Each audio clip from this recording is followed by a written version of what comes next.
In Capital News tonight, Minister Kalemani directs the NESCO managers to ensure residents who have paid for electricity have it before December 31st. Rwandan court acquits the Rigaras. And in sports, Prime Minister Majaliwa directs that baseball be entered into primary and secondary school sports competitions. This is Capital News at 9:30. My name is Khadija Zimbwe. First, the national news. Minister of Energy Dr. Bernard Kalemani has directed all managers of Tanzania Electricity Supply Company TANESCO to make sure that all residents who have paid for the cost of electricity connection should receive electricity services before the 31st of this month, else the manager who fails to do so will have lost their position.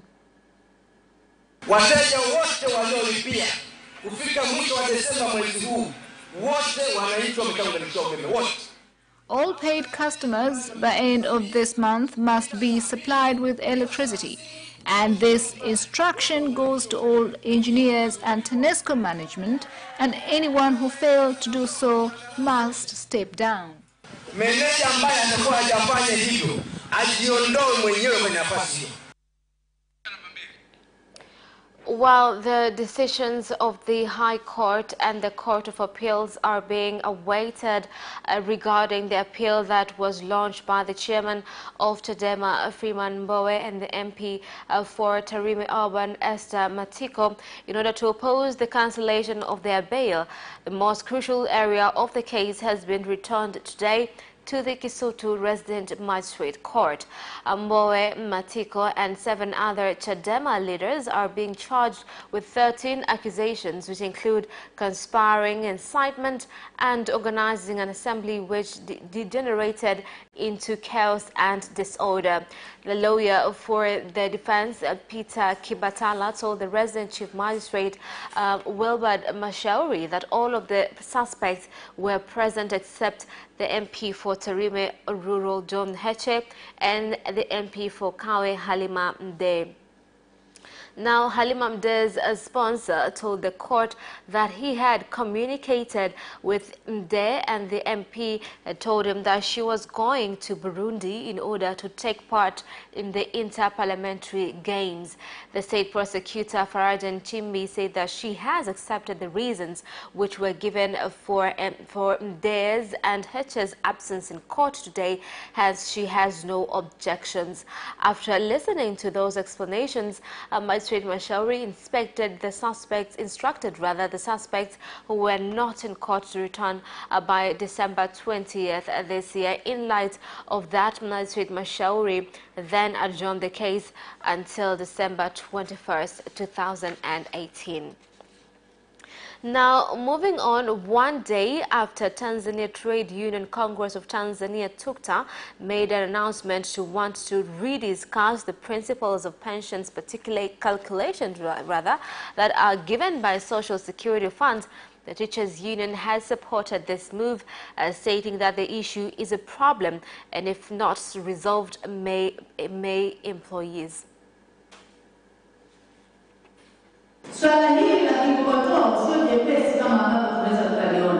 This matter must not be taken lightly.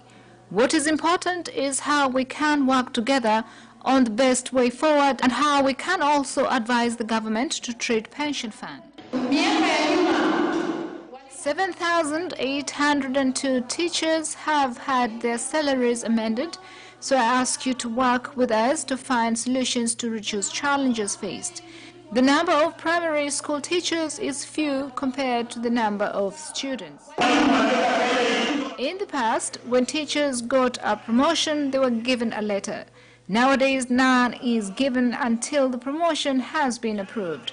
Why can't teachers receive the letter first while they wait for the approval?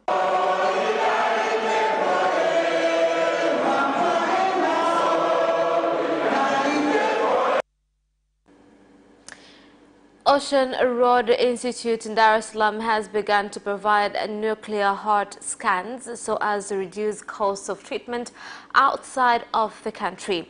The medical service will be the first of its kind to be provided in the country as well as in Eastern Central Africa.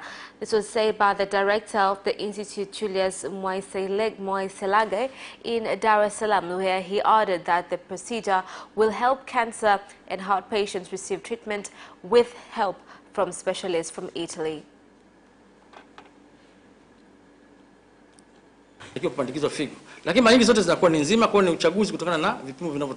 In most cases, you find that the liver is okay, but usually we wait for the diagnosis. At the moment, we want to start checking on condition of the heart. We will then be able to tell how bad the heart has been affected as a result of a patient using cancer medication. But to see the condition of patients who have suffered from high blood pressure for a long time. Kwa wagonjwa wa saratani kama alivyozungumza hapo awali ni kwamba patients on medication to treat cancer can affect a patient's heart. So now we will be able to check the patient's condition before and after medication. Tutamwangalia moyo wake ukoje. President John Pombe Magufuli has met and held talks with the former Director General of the National Security, Abson Mangonda, at State House in Dar es Salaam. After the discussions, Abson Mangonda thanked the President and commended him for his good leadership, which is pushing the speed of development, especially in implementation of large development projects such as Stigler's Gorge and construction of bridges and roads.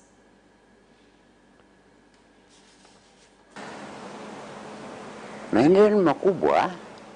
has been a lot of progress and a lot of big projects, and this is for the benefits of our people.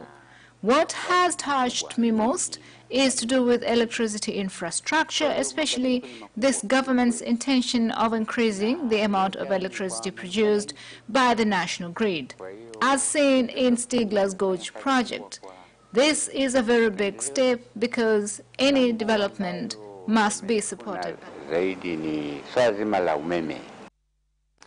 Tanzania Revenue Authority in Kagera region is holding a Mercedes-Benz Exes with plate numbers T290ABC and is property of Atlantic Company Marketing in Dar es Salaam, as it was depositing in Ngara 128 containers with chemicals to create alcohol spirits containing 32,000 liters that was being transported to Congo from the port of Dar es Salaam.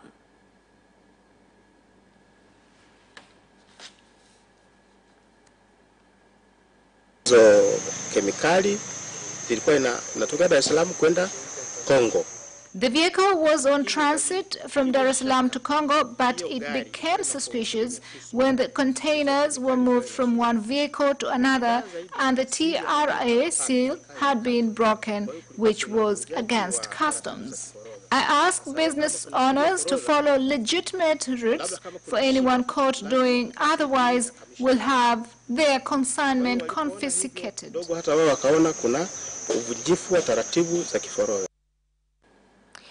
Dr. Reginald Mengi's Foundation for Helping People with Disabilities, PWD, has decided to give prizes to people with disabilities in order to prompt the society to recognize that people with disabilities have the potential to achieve great things. The executive director of the Dr. Reginald Mengi Persons with Disabilities Foundation, Shimimana Ntuyabaliwe, said that the prizes will target people with disabilities who have succeeded in areas like education, leadership, politics, business, the arts, entertainment, sports, and unique efforts to gain an income. Ms. Ntuyabaliwe urged those people with qualifications to send the reasons why they should win the awards to the foundation via email, WhatsApp and the ITV Radio 1 stations, and that the nominations deadline is on January 18th, 2019. Winners will be announced and receive their awards. That includes prize money on February 2nd next year during the special luncheon which Dr. Rachel Mengi prepares for people with disabilities.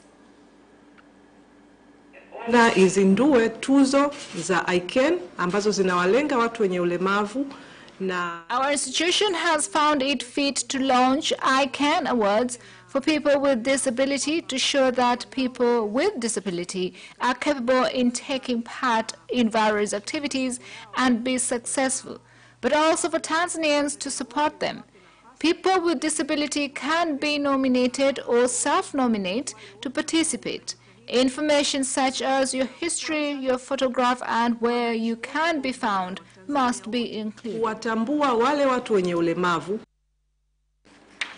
The Deputy German Ambassador to the country, George Herrera, has advised that in an effort to end gender discrimination and to achieve sustainable development, it would be good if the government focused its efforts on trying to find out exactly why there is no gender equality in the society. It's a cross-cutting issue, gender equality, and you have to look at the root causes of gender inequality. Why is it like this? Where does it come from? And the governments around the world, in every country, because every country is affected by that, have to counterbalance that. We need legislation in our home countries. We need also a change of mindset. We need to become aware that there is equal rights for women and men, and that doesn't only start with equal rights for women and men. That change starts with the change of our way of thinking. And we need to start in schools, we need to start at home, within our own families with that. And that is the end of national news. International news follows next after.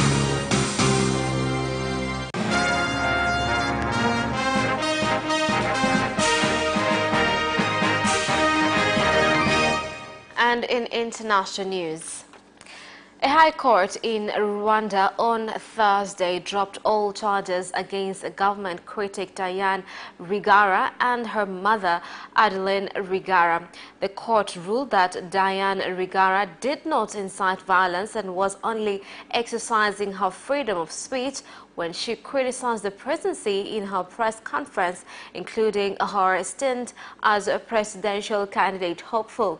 It also ruled that although the documents presented to the National Electoral Commission had indications of forged signatures, it was upon the prosecution to prove that she personally intended to forge the signatures, which it did not.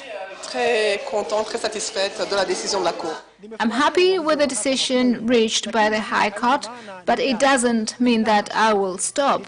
I will continue being in politics. Donc, je suis surprise, agréablement surprise.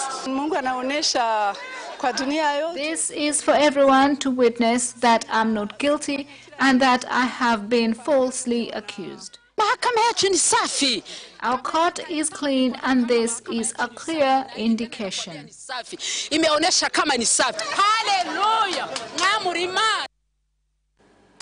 Uganda has received their new electronic passports from the National Issuing Company after an agreement with East African companies that citizens should have similar permits to travel within the countries without hindrances. This replaces the black one. It was easy to fake the old passport, but now data will be stored electronically, meaning that it will be very hard for someone to fake this one. As President Uhuru Kenyatta continues with efforts to deal with corruption in Kenya, he has now admitted that corruption in the government is still a significant problem. Up to now, over 30 chief government officers have corruption charges opened against them. Lakini jamani, let me put yourself in my shoes. Guys, if you put yourself in my shoes and see how much money is stolen, and this is money that was authorized because we want to see how it can be used in our health, sports and arts programs that will benefit you.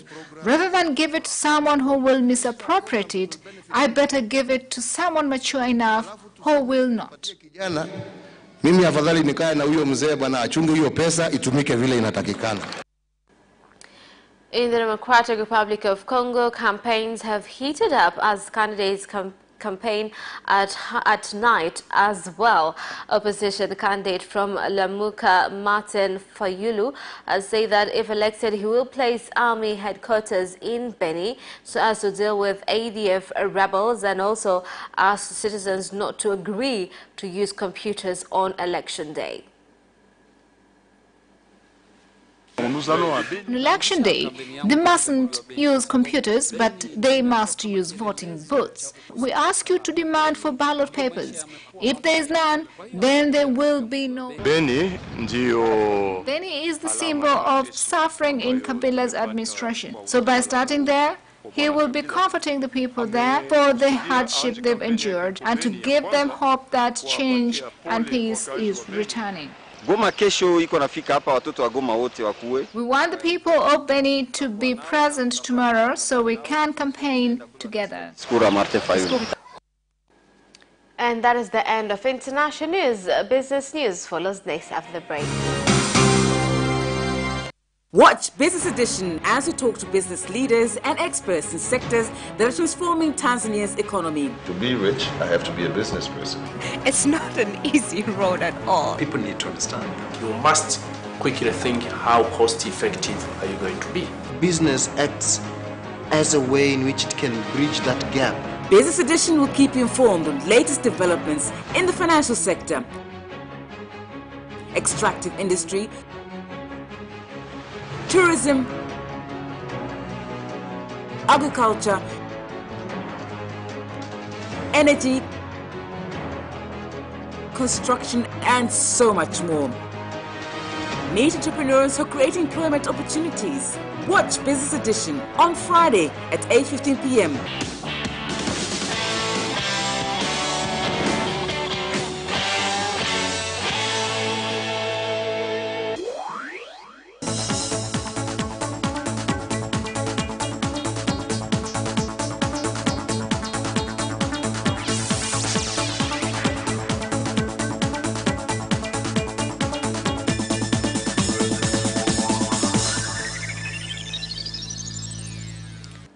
Welcome back, and in business news tonight.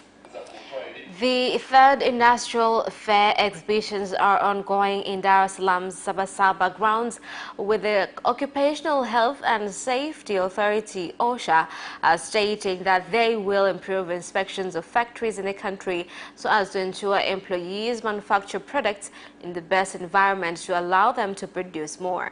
Kwa hawa wazalishaji wa viwandani, this is to give training to manufacturing industry owners on how they can protect themselves and their workers.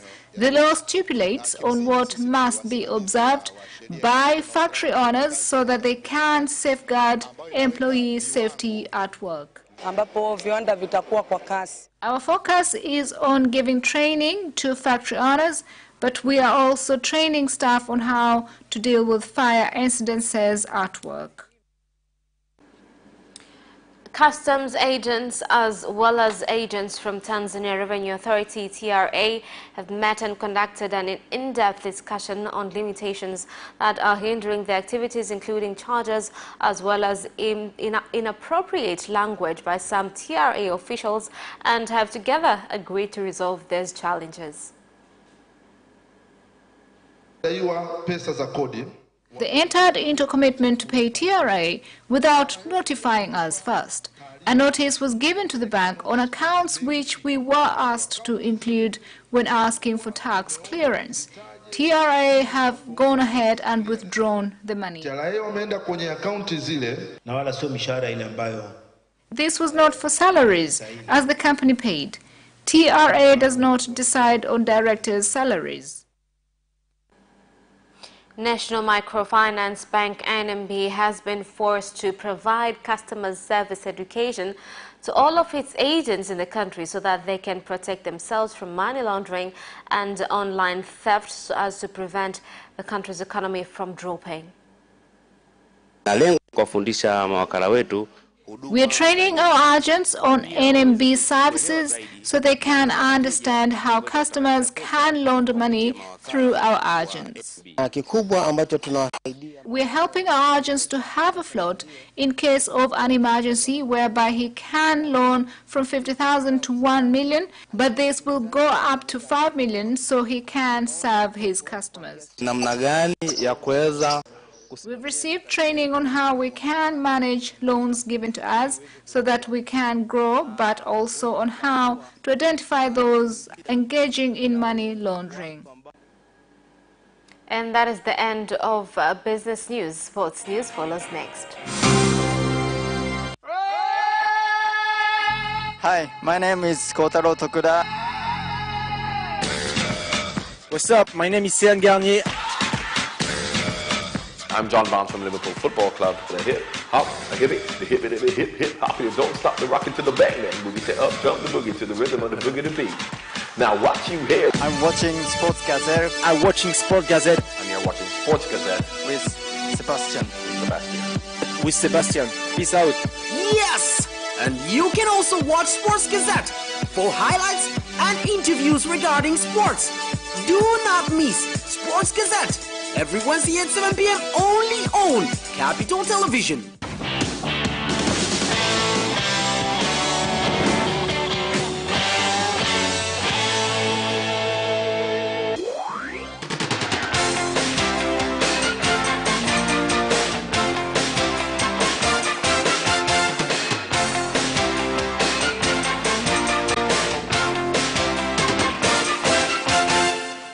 And in sports news, the government of Tanzania, with cooperation of Japan International Agency and other baseball stakeholders, have finalized the construction of a baseball facility at Azania secondary schools, with the sports fans being encouraged to take part in developing it. I brought baseball to this country in 2012. And since then, I've tried to promote this sport with many colleagues and supporters. I do appreciate all these people, including Mr. Koyama and Mr. Zama, who are unfortunately not here, but in Japan today. And also, I do appreciate to JICA volunteers and Japanese society, who made a big dedication for Tanzania baseball.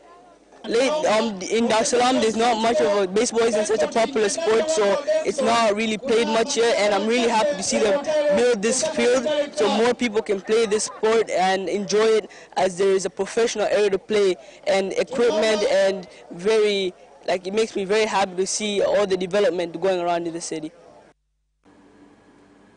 Now, Biashara United is in Dar es Salaam already prior to their Premier League fixture against the league leaders, and their coach is a fan of Yanga's coach Mwinyo Zahera. This is a tough game because Yanga is a championship contender. They want to win the championship after losing it last year. Another problem is Yanga have not lost any game this year. The third thing is Yanga is unpredictable. Their style changes every time they play a match compared to Simba, who has a certain rhythm with his free form of football. Yanga have a format of just searching for good results, which becomes tough to face. And LeBron James scored 42 points, including 14 consecutive points during a pivotal stretch in the fourth quarter as the Los Angeles Lakers came from behind to beat the visiting San Antonio Spurs. Here's the report. The game went back and forth throughout the fourth quarter and was tied at 104 before Lonzo Ball poured in a three-pointer to give Los Angeles a 107-104 lead with 2 minutes and 36 seconds to play. With the Lakers up 112-109, James hit a three-pointer and a layup on Los Angeles' next two possessions, then a free throw with 20.8 seconds to play to close out the scoring. Kyle Kuzma added 22 points as the Lakers earned a fourth consecutive win. DeMar DeRozan led the Spurs with 32 points, while Rudy Gay scored a season-high 31 points. LaMarcus Aldridge scored 21 points for San Antonio, who have now lost 4 of their last 5. Meanwhile, Stephen Curry continued his impressive return from injury with a 42-point showing as the Golden State Warriors cruised to a 129-105 victory over the Cleveland Cavaliers. Kevin Durant scored 15 of his 25 in the third quarter as Golden State surged from behind to overcome host Cleveland in a rematch of June's NBA Finals. Curry, who missed almost a month of action with a groin injury, made 9 of his 14 three-point attempts for the Warriors, who were still without fellow All-Star Draymond Green. The Warriors, who swept the Cavaliers in the finals to claim a second consecutive title, trailed 64-58 at the halftime, before exploding for 37 points in the third quarter, which created a 9-point lead. Durant hit 3 shots from the beyond the arc in his personal flurry, while Curry also drained a tray as part of his big night that included 25 first-half points. And that sports item ends our news bulletin. My name is Khadija Zimbwe. Thank you for watching and good night.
It's Culinary Delights every Sunday at 7:30 p.m. only on Capital Television.